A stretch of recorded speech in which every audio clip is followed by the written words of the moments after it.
زمین پر سب سے طاقتور ایک ایسا شخص بھی تھا جس سے لاکھوں آدمی محبت اور لاکھوں نفرت کرتے ہیں۔ کسی زمانے میں اس کے والدین مزارے یعنی غلام تھے، لیکن اس نے 20 کروڑ لوگوں پر حکمرانی کی۔ السلام علیکم ناظرین، میں ہوں آپ کی میزبان صدف منظور اور آپ دیکھ رہے ہیں ہمارا یوٹیوب چینل آواز خلق اردو۔ تو ناظرین، اپنی کہانی کو آگے بڑھاتے ہیں اور آپ کا تعارف ایک ایسے عظیم لیڈر سے کرواتے ہیں جو اپنے غیر معمولی کارناموں کی وجہ سے تاریخ کے الفاظ میں آج بھی زندہ ہے۔ غلام زمین کے ساتھ ساتھ ان کی خرید و فروخت بھی ہوتی تھی، لیکن ایک زمانہ ایسا بھی آیا کہ غلامی کی زنجیر میں جکڑے والدین کا یہ بیٹا ساری زمین کے چھٹے حصے کا حکمران بن گیا۔ اس کے ہاتھ میں 20 کروڑ لوگوں کی زندگی اور موت تھی۔ اب آپ خواہ اس سے محبت کرتے ہوں یا نفرت، لیکن ایک بات یقینی ہے کہ آپ اسے نظر انداز ہرگز نہیں کر سکتے۔ مجھے سمجھ نہیں آتی کہ زندگی میں فقط ایک نصب العین کے ساتھ وہ جس طرح وفادار رہا، بعض لوگ اسے نظر انداز کس طرح کر دیتے ہیں۔ اس کا نصب العین تھا اس کے ملک پر اس کی عوام کی حکومت ہو اور وہ اپنی عوام کو حکومت کرنے کے قابل بنا سکے۔ اس عظیم لیڈر کا نام اسٹالن تھا۔ یہ اس کا حقیقی نام نہیں تھا، اس کا اصلی نام آیوسف وسار نیوواچ ڈوزوگا شولی تھا۔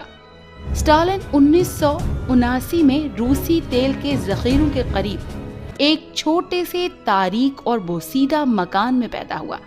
اس مکان کا ماہوار کرایہ 6 شلنگ تھا۔ اسٹالن جارجیا کا رہنے والا تھا۔ جارجیا کے باشندے آج بھی اپنی زبان بولتے ہیں، اگرچہ ان کے علاقے کو روس سے ملحق ہوئے 250 برس گزر چکے ہیں۔ اسٹالن بھی 20 برس کی عمر تک جارجین زبان بولتا رہا۔ یہ زبان روسی زبان سے اتنی ہی مختلف ہے جیسے ہسپانوی زبان انگریزی سے۔ اسٹالن جارجین لہجے میں روسی بولتا تھا۔ امریکہ میں غلامی کی لعنت دور ہونے سے 3 برس پہلے زار الیگزینڈر دوم نے روس میں غلام مزارہا کا قانون ختم کر دیا۔ جب جوزف اسٹالن 1879 میں پیدا ہوا تو اس کے والدین آزاد ہو چکے تھے۔ اس کے والدین نے گزر اوقات کرنے کے لیے جوتے مرمت کرنے کی دکان کھولی تھی۔ اس سے پہلے کہ میں آپ کو یہ بتاؤں کہ جوزف اسٹالن روس جتنے بڑے ملک جس پر زار روس 500 برس تک حکومت کرتا چلا آ رہا تھا، ایک موچی کا بیٹا اس کا حکمران کیسے بن گیا، آپ جلدی سے اس ویڈیو کو لائک اور چینل کو سبسکرائب کریں تاکہ ہماری حوصلہ افزائی ہو سکے اور ہماری آنے والی ہر نیو ویڈیو سب سے پہلے آپ کو ملے۔ تو چلیے کہانی کو آگے بڑھاتے ہیں۔ جوزف اسٹالن نے اپنی ابتدائی تعلیم کچھ اس طرح حاصل کی کہ اسے اپنے گندے اور افلاس زدہ ماحول سے نفرت ہو گئی اور وہ اس سے دور ہو گیا۔ اسی تعلیم نے اس کے اندر ایک مقصد، ایک نصب العین پیدا کر دیا۔ اسٹالن کا باپ اسے موچی بنانا چاہتا تھا، لیکن اس کی ماں دوسری ماں کی طرح اپنے بیٹے کی ترقی اور عروج کے خواب دیکھتی رہی تھی۔ اس کے ان پڑھ ماں باپ جو مکمل غلامی کے ماحول میں پیدا ہوئے تھے اور جو دونوں وقت کی روٹی حاصل کرنے کے لیے سارا دن کپڑے سیتی اور برتن دھوتی رہتی تھی، اپنے بیٹے کے لیے بہتر اور اچھی زندگی کی خواہش مند تھی۔ وہ اکثر چرچ میں جا کر مقدس ماں کے قدموں کے سامنے شمع جلا کر گھنٹوں اپنے بیٹے کے لیے دعائیں مانگتی اور روتی رہتی۔ اس کی خواہش تھی کہ اس کا بیٹا ایک پادری بن جائے۔ اسے اپنی مشقت کی پرواہ نہ تھی، وہ ایک مقدس مقصد کے لیے کام کرتی تھی۔ اس نے کسی نہ کسی طرح اپنے بیٹے کے لیے ایک مذہبی وظیفہ حاصل کر لیا اور اسٹالن ایک مذہبی ادارے میں پادری کی تربیت اور تعلیم حاصل کرنے کے لیے داخل ہو گیا۔ وہاں یہ چند برس رہا، پھر ایک دن جبکہ وہ 15 برس کا تھا، ایک واقعہ رونما ہوا۔ بذات خود یہ ایک چھوٹا سا واقعہ تھا، لیکن اس کے نتائج اتنے گہرے ثابت ہوئے کہ ایک دن انہوں نے دنیا کو ہلا کر رکھ دیا۔ بات وقت اتنی سی تھی کہ اسٹالن کے ہاتھ ایک ایسی کتاب لگ گئی جس نے تاریخ عالم میں ایک انقلاب برپا کر دیا۔ اس کتاب سے زیادہ آج تک کوئی دوسری غیر مذہبی کتاب اثر انگیز ثابت نہیں ہو سکی۔ وہ کتاب کارل مارکس کی تصنیف کیپٹل تھی۔ इस किताब ने स्टॉलिन के जज्बात को इस तरह मुतहर्रिक कर दिया कि वो फौरन कार्ल मार्क्स के आदमियों के साथ खुफिया सरगर्मियों में मशगूल हो गया। इस किताब से वो इतना मुतासिर हुआ कि उसने अपनी जिंदगी अवाम के मफाद की खातिर लड़ते हुए बसर करने का तहैया कर लिया। उसने इस अफलास के खिलाफ बगावत कर दी जिसमें रूस के 1 करोड़ किसान बेदस्तो पाई के आलम में जिंदगी गुजार रहे थे। वो अफलास इस हद तक बढ़ चुका था कि हम उसका तसव्वुर भी नहीं कर सकते। बहुत से रूसी किसानों के पास नमक खरीदने के लिए भी पैसे ना होते। स्टॉलिन का यकीन था कि किसानों और मजदूरों के हालात जिंदगी बेहतर बनाने का वाहिद जरिया इनकलाब है। उसकी इनकलाबी सरगर्मियों के सबब उसे दीनी तरबियती इदारे से निकाल दिया गया। अगले 25 बरस वो अपने नस्बुलैन की खातिर दिन रात बेतकान काम करता रहा। कई साल तक वो बेघर रहा। कई हफ्ते वो हर रात मुख्तलिफ जगहों पर बसर करता।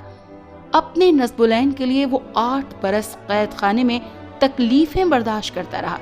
लेकिन इस मुसीबत के दौर में भी वो हमेशा अपनी पार्टी के लिए काम में मसरूफ रहा। वो इनकलाबी तकरीरें करता और सेंट पीटर्सबर्ग में खुफिया तौर पर एक इनकलाबी अखबार शाया करता।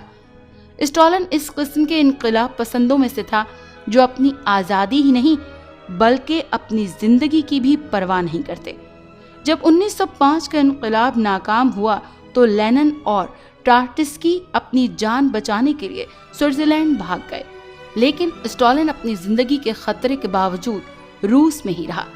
ज़ार रूस की पुलिस हर वक्त उसकी तलाश में रहती और अगर वो उनके हाथ आ जाता तो किसी दीवार की तरफ उसका मुंह करके उसे गोली से उड़ा दिया जाता। जलावतनी के ज़माने में लेनिन चोरी छुपे रूस में इनकलाबी मज़ामीन भेजता रहता। ऐसे मजमून सिगरेट के कागज़ों पर लिखे होते और उन्हें शराब के ड्रमों में छुपाकर रूस में दरामद किया जाता। स्टॉलिन इन मजमूनों को अपने खुफिया अखबार में शाया करता था। स्टॉलिन को 6 मरतबा साइबेरिया में जलावतन किया गया। 5 मरतबा वो वहां से भाग निकलने में कामयाब हो गया। फरार के बाद वो फिर से अपनी अदबी सरगर्मियों में मसरूफ हो जाता। कैद खाने, कोड़े और मौत की धमकियां स्टॉलिन को मुतजलजल न कर सकी, बल्कि उन्होंने उसका एतकाद मजीद मुस्तहकम कर दिया। वो ज़ार रूस की हुकूमत का तख्ता उलटकर रूस की दौलत वहां की आवाम को देना चाहता था।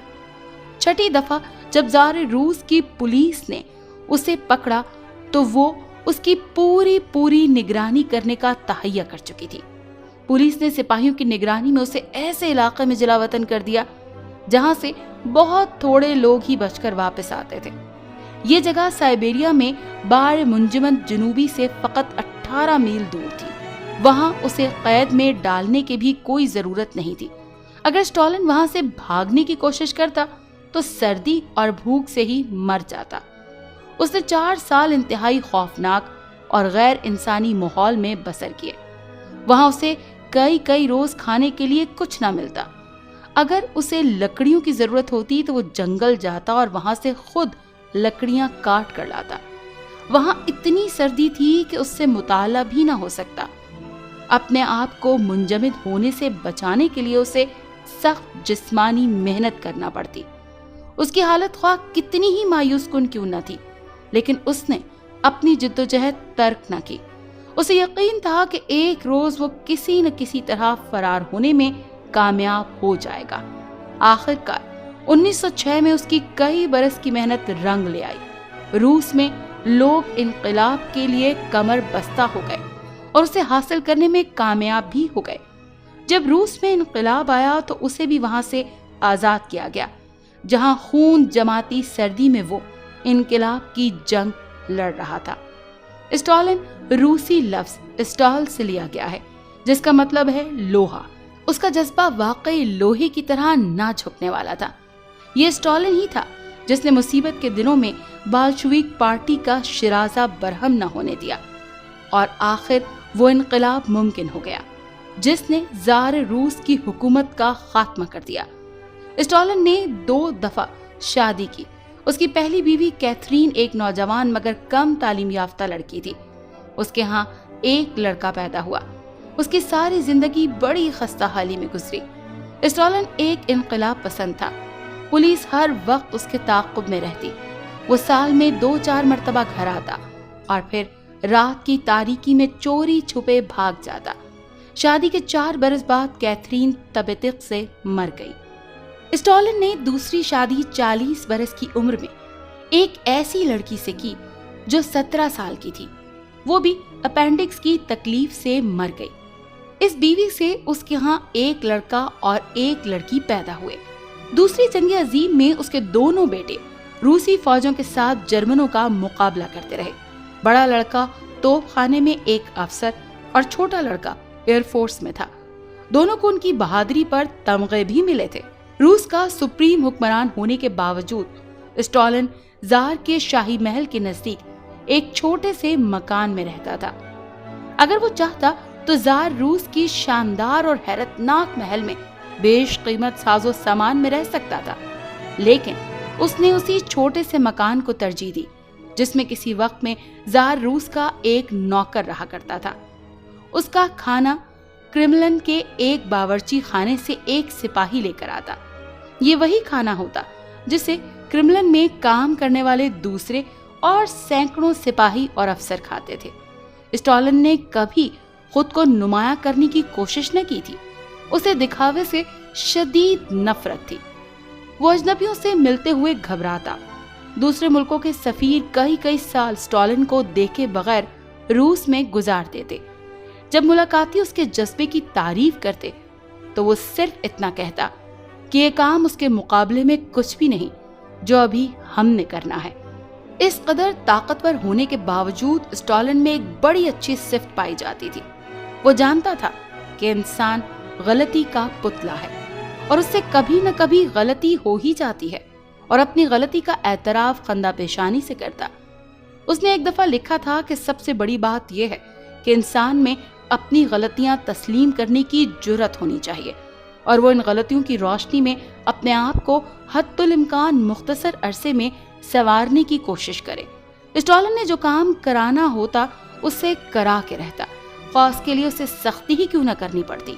रूसी इनकलाब के बाबा लेनिन ने एक दफा स्टॉलिन के मुताल्लिक कहा था, ये बावर्ची बेहद गर्म खाना सामने लाकर रख देता है, लेकिन अगर स्टॉलिन अपनी मनमानी कार्रवाई के तहत नाजियों का डटकर मुकाबला ना करता तो खुदा जाने कितने इत्तेहादी सिपाहियों को हिटलर पर फतह पाने के लिए जानें कुर्बान करना पड़ती। डिक्टेटर जोसेफ स्टॉलिन ने रूस को बचाने के साथ साथ जमहूरियत और हम सब की जिंदगियां बचाने के लिए भी बहुत कुछ किया। ये सोचकर मुझे कपकपी छिड़ जाती है कि अगर जोसेफ स्टॉलिन की सुर्ख फौजें बहादुराना कुर्बानियां ना देती तो न जाने इस वक्त हमारा क्या हशर होता। तो नाजरीन, ये थी दुनिया के अजीम लीडर और रूसी इनकलाब के बानी जोसेफ स्टॉलिन की कहानी। आपको ये कहानी कैसी लगी? कमेंट बॉक्स में अपनी राय का इजहार जरूर करें और अपने पसंदीदा लीडर का नाम भी जरूर शेयर करें। वीडियो को लाइक और चैनल को सब्सक्राइब करना ना भूलिएगा ताकि ऐसी मुनफरिद और दिलचस्प वीडियोस आपको मिलती रहें। तो मिलते हैं अगली वीडियो में। तब तक के लिए अपनी मेजबान सदफ मंजूर को दीजिए इजाजत। अपना ख्याल रखिएगा। अल्लाह हाफिज।